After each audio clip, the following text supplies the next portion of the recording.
Help me help you. Teamwork is an important part of most cooperative team-based games.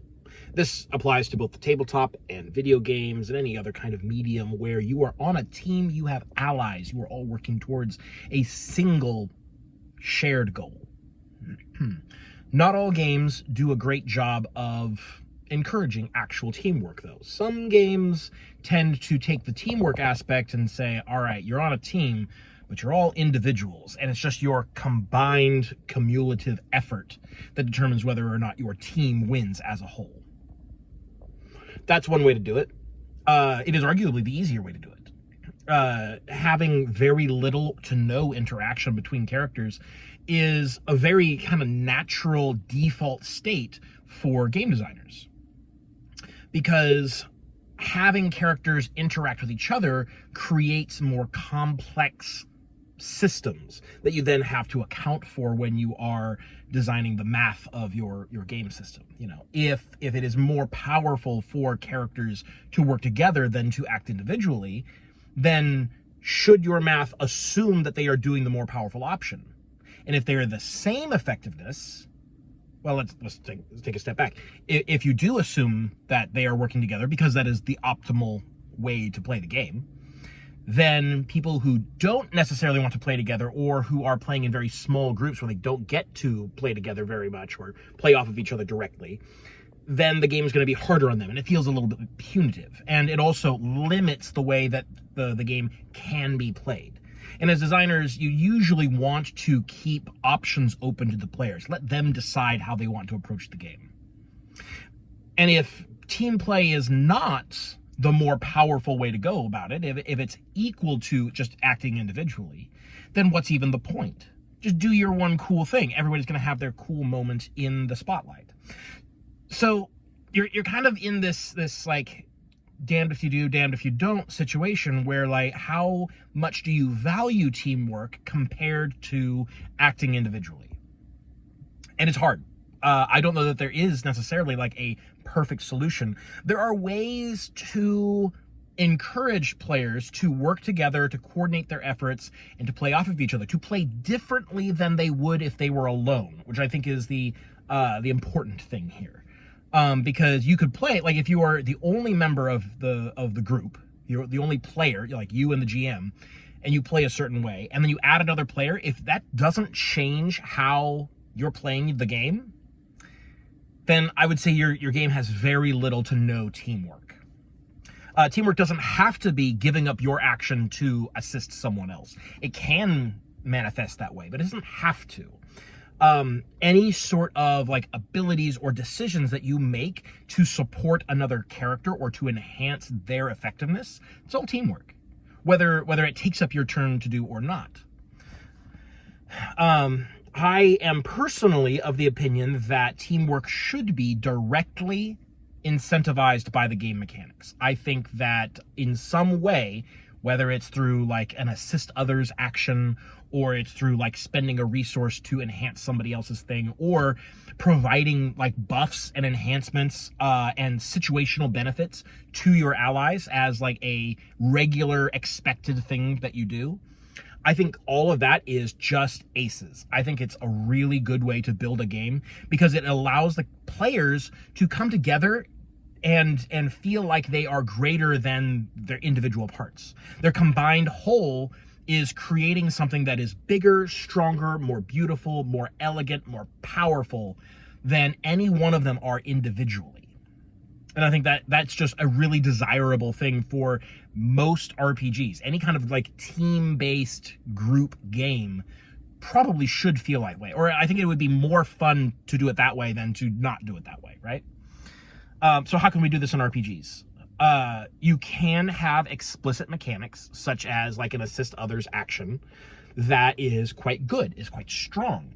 You don't want it to be too strong because players still like having the spotlight on them periodically. Like, you want to have your character do your character's cool thing. And if all you're doing all day is just assisting someone else, that can get in the way of it. So I think having it be strong, but not overwhelmingly strong, is a good option. In particular, I think that there should be a lot of ways, a lot of options for the players to lean into that kind of an action and make it stronger than it is by default. Make it a default option for everybody, but some characters can really lean into it, can really emphasize that and get a lot of extra benefits, maybe do it more efficiently, like with a lower or smaller action if you have different tiers of actions, that kind of thing. So that's one. And I think that a lot of games would benefit from having a system kind of like that, but it's not really something that fits in all games. Mechanically speaking, it's not a universal puzzle piece. So consider it if it is good for your game, but be aware that it might not be a good idea for your game. What I think probably would help a lot of games, especially if you're able to build the game with this idea from the ground up. Like, this isn't something you would patch into an existing game. But if you're making a game and you're wanting to emphasize teamwork, then I think a good thing to really consider very carefully, is team-based initiative. When you're thinking about your initiative system, think about how that is going to affect your players cooperating with each other. What I'm doing for Code World is very much in this vein, and for this reason. I want players to feel free to assist each other, and I never want the turn order to arbitrarily say that it is more difficult to help your ally, just because I go first, or because you go first, or because enemies go between us, or something like that. So what I did was I created side-based initiative. So first all the heroes act, and then all the bad guys act.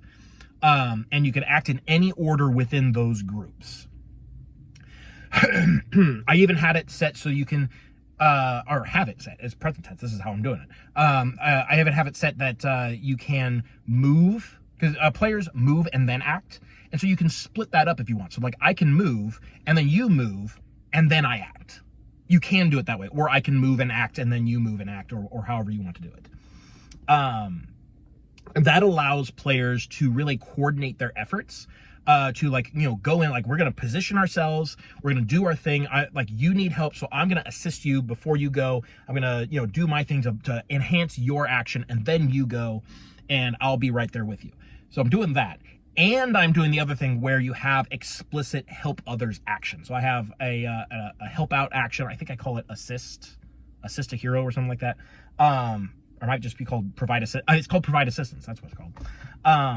Where you pick someone and you're going to add first off, before anything else even happens, you add one to the momentum pool, because it's like teamwork and positioning is kind of what momentum represents in an abstract sort of way. So just by giving the assistance action, you're adding to the momentum pool, which they could use on the roll that they're about to make.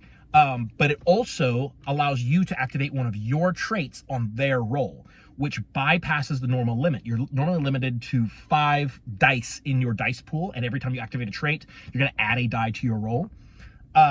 This is you rolling your trait on their roll, so it bypasses the normal limit. So you actually are able to exceed the normal output of an action through assistance. And you get a guaranteed benefit even if you don't roll a success on your die.